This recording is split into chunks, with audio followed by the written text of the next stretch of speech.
안녕하세요. 공병호TV의 공병호입니다. 나라 안과 밖이 무척 어렵습니다. 이따게 보통 사람들조차 어떻게 하다 우리나라 상황이 여기까지 오고 말았나 그런 한탄하는 경우가 많을 겁니다. 한국이 갑자기 동대북처럼 되어버렸다는 생각이 듭니다. 중국, 러시아, 일본의 맹공을 당하는 상황입니다. 여기에다가 북한은 또 시도 때도 없이 미사일을 쏘아댑니다. 그리고 협박을 합니다. 기회가 닿을 때마다 이제 드디어 실질적 종전선이다 외치던 문 대통령 지금 무슨 생각을 하고 계시는지 모르겠습니다. 어쩌면은 세상 일이 내 마음대로 안 되는구나 그런 문장을 떠올리고 있을지도 모르겠습니다.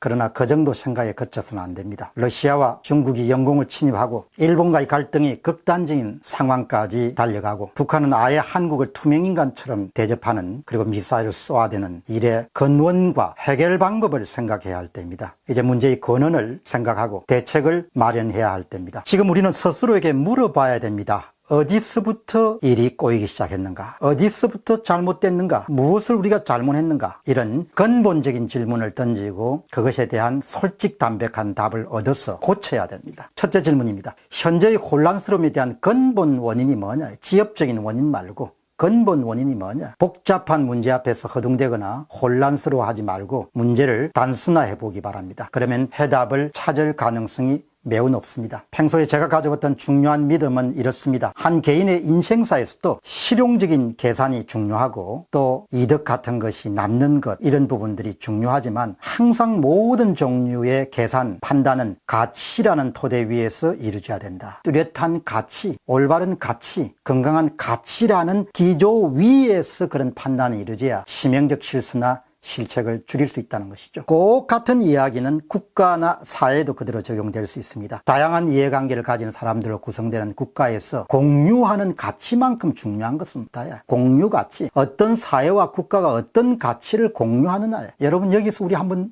물어보기 바랍니다. 우리 대한민국은 우리 사회는 어떤 가치를 추구하는가? 우리 대한민국은, 우리 사회는 어떤 가치를 지키려 노력해야 하는가? 우리 사회는, 우리 대한민국은 어떤 가치를 지키기 위해서 기꺼이 비용을 치를 용의가 있는가? 어떤 사회가 가치를 놓고 타협하기 시작하면 그때부터 안보 위기, 경제 위기, 외교 위기, 국가 위기들이 연쇄적으로 발생하게 됩니다. 가치를 타협의 대상으로 삼기 시작하는 사람들은 미사여구를 써가지고 자신의 행위를 합리화할 수 있습니다. 그리고 다양한 이유를 늘어놓을 수 있습니다. 인간이란 본래 자기 합리화에는 탁월한 능력을 가진 존재이기 때문입니다. 별별 이유를 다 댈 수 있습니다. 그러나 그 모든 이유가 가치를 침해하거나 가치를 무시하거나 가치를 타협 대상을 할 때는 그 사회는 필연적으로 내적으로 외적으로 혼란을 경험할 수밖에 없다. 따라서 현재 한국이 겪고 있는 어려움들, 한일 갈등 문제, 중국의 임의적인 안보 문제에 대한 간섭 문제, 북한의 안하 무의격인 위협 문제, 중국과 러시아의 영공 침입 문제, 한미 사이의 이견과 한미 동맹의 약화와 한미 훈련의 중지 등 모든 것은 타협의 대상으로 삼지 말아야 할 가치를 타협의 대상으로 삼았기 때문에 발생한 일이라는 거죠. 한국은 자유, 인권, 재산, 생명, 기본권 같은 현대 문명의 절대 가치를 추구해왔고 지금도 추구하고 앞으로 추구해야 됩니다. 그 가치를 위해 기꺼이 비용을 치를 각오를 또 갖고 있어야 되고 그리고 그 가치를 위협하는 세력들에 맞서서 가치동맹을 결성하고 그 가치동맹의 일원으로서 자신에게 주어진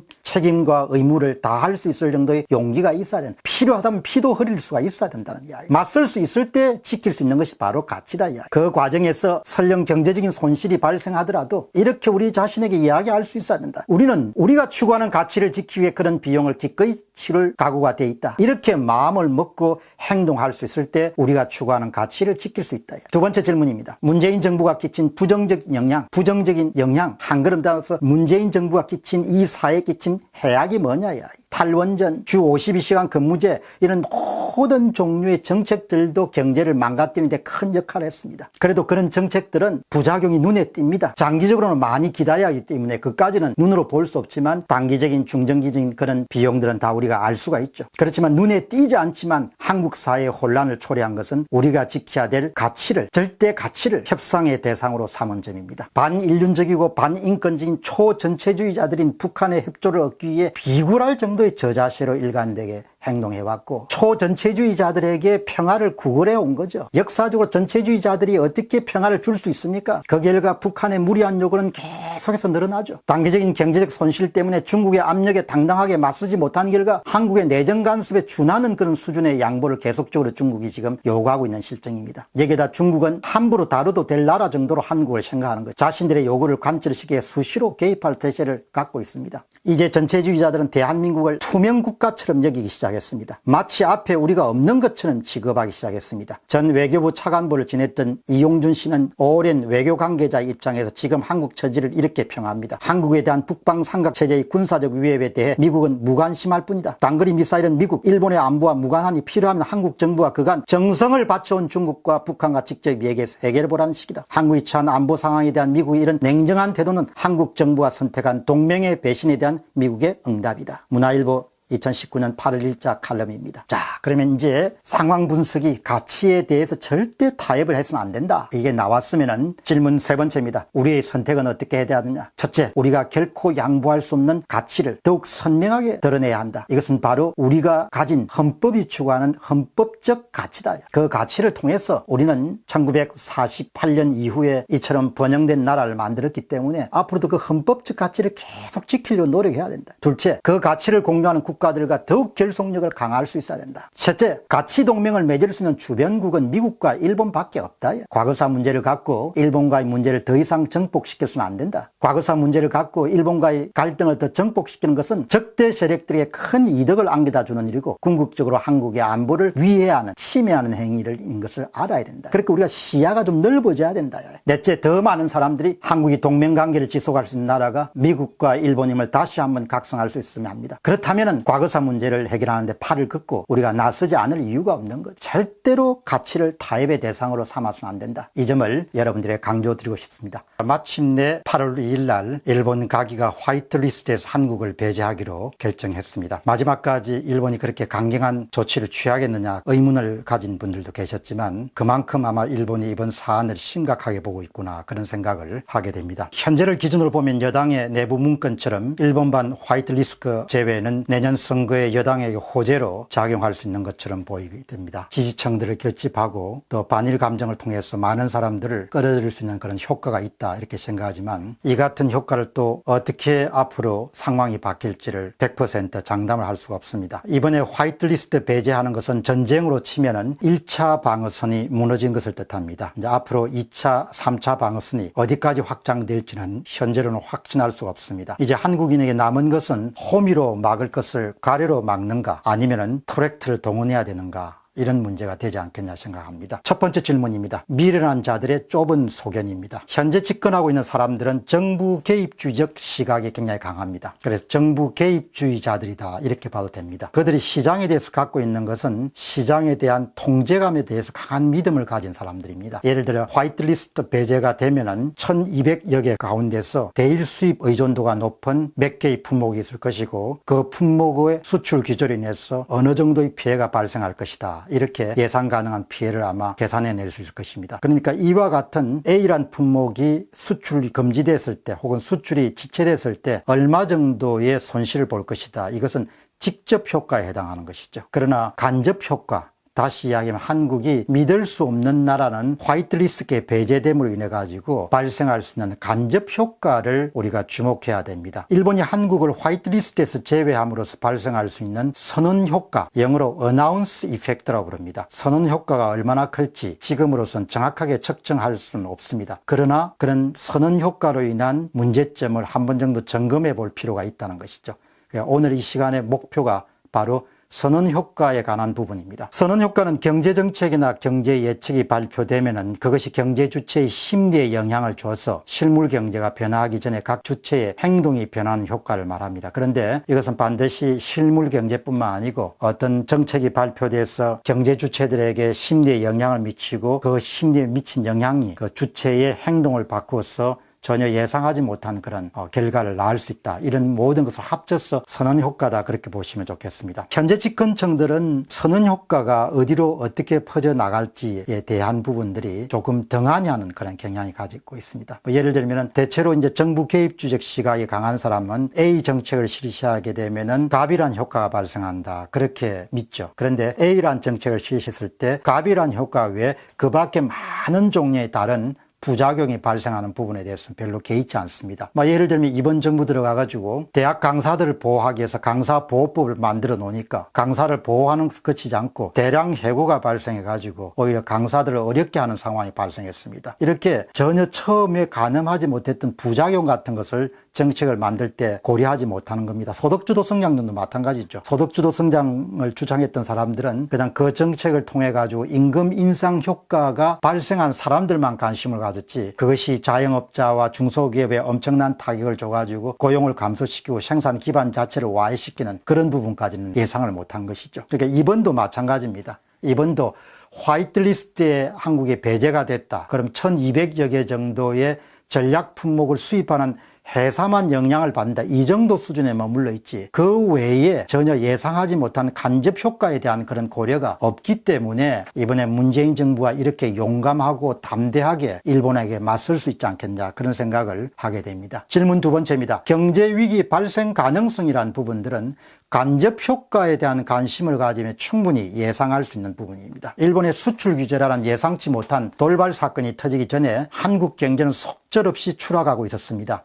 대규모 재정을 투입하지 않고서도 1%대 성장을 머물렀을 것으로 전망됩니다. 노무라 정권은 연초에 연 2.4% 한국 경제 성장을 예측했지만 이미 일본발 위기가 발생하기 전에 1.8%까지 예상치를 하락시켰습니다. 사실 실물 부분은 문재인 정부의 최악의 경제 정책들을 말미암아 가지고 거의 고사 직전까지 내몰리고 있었습니다. 내수 부분은 말할 필요도 없고 수출 부분들도 최악의 경제 불황을 지금 경험하고 있는 상황입니다. 이런 상황에서 이렇게 속절없이 내려가는 상황에서 이제 아주 큰 악재인 일본발 수출 규제가 본격적으로 실행에 옮겨지게 된 겁니다. 한 번도 경험해보지 못한 정책입니다. 그런데 문재인 대통령이 지금까지 취해온 경직성과 고집스러움을 염두에 두면은 계속해서 앞으로도 자기 주장을 펼칠 가능성이 높다는 거죠.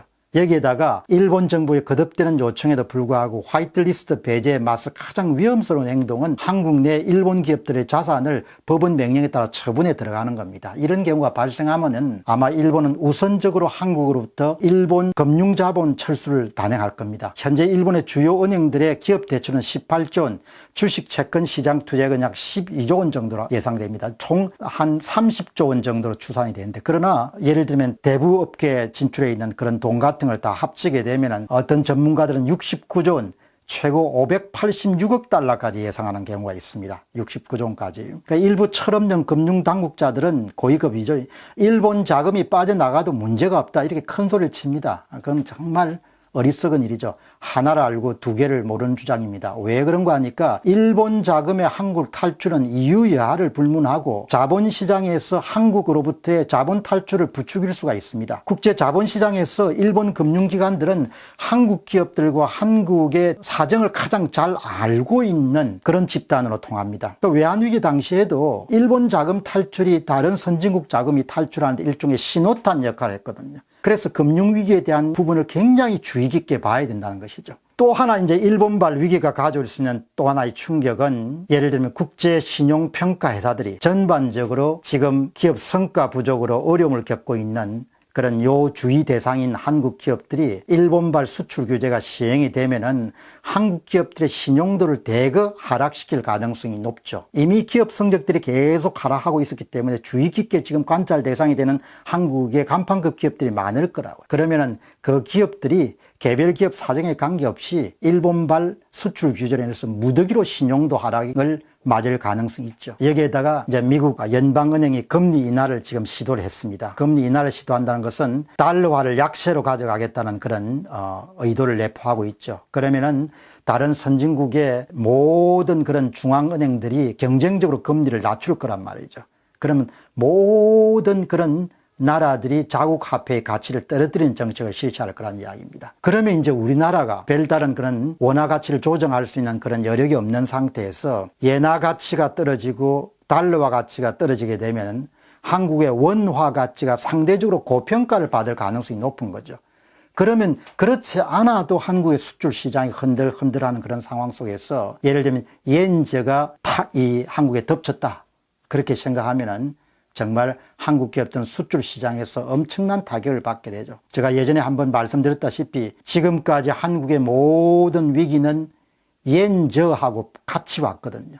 엔화 가치가 떨어지면서 한국의 원화가 고평가되고 수출이 안 되면서 무역수지 적자가 발생하고 경상수지 적자가 발생하면서 경제위기로 전이되는 그런 과정들이 역대 한국의 경제위기의 전형적인 그런 패턴입니다. 일본 측은 하기에 따라서 화이트리스트에 또 포함된 전략 품목을 무기로 해가지고 한국이 신산업의 성장에 대해서 강력한 그런 견제 조치를 취할 수 있죠. 그러니까 이렇게 시장은 전혀 예측할 수 없는 방향으로 흘러갈 수가 있습니다. 특히 정부가 모든 초점을 맞추고 있는 것은 1200개 정도의 전략 품목의 대상이 된 실물 부분에만 관심을 가지는데 계속 이런 식으로 고집을 부리고 계속 이제 일본과 맞대응을 해서 투쟁을 전개하겠다 이렇게 되면은 금융위기 발생 가능성은 상당히 높죠. 그 이야기는 일본발 위기가 정신력만으로 한번 해봅시다. 일본을 이깁시다. 이런 차원에서 해결될 수 없다는 겁니다. 죽창 들고 거북선 타고 이렇게 해결될 수 없는 것이 자본시장이란 겁니다. 한 가지 강조드리고 싶은 것은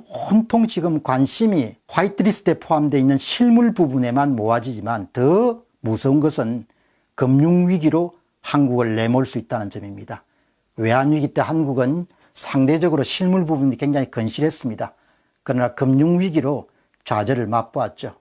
그렇기 때문에 거듭 말씀드리는 것은 눈에 보이는 것만 가지고 한국 정부가 강경책을 가지고 일본과 맞서는 것은 참 우둔한 짓이고 정말 속견이 좁은 짓이다. 그래서 오늘 8월 2일 날 가계에서 통과가 됐지만 앞으로 3주 정도 실행에 더 여유가 있기 때문에 정말 이 문제를 해결해야 됩니다. 해결해야지. 그렇지 않으면은 통제할 수 없는 것이 시장 상황이기 때문에 실물 부분은 그래도 눈에 보이기 때문에 무슨 좀 통제를 할 수 있지만 금융 부분은 군집 심리에 따라 돈이 그대로 빠져버릴 수가 있는 거죠. 그 점을 염두에 두고 관계 전문가들이 금융위기 발생 가능성에 대해서 또 충분히 검토하셔서 어떻든 문제의 원인을 빠른 시간 내에 해결하는 것이 좋다. 그렇지 않고 표를 의식해가지고 반일 감정을 국민을 몰아가면은 정말 다음에 참 완전히 거들날 수 있다는 점을 강조드리고 싶습니다. 공병호 TV의 공병호였습니다.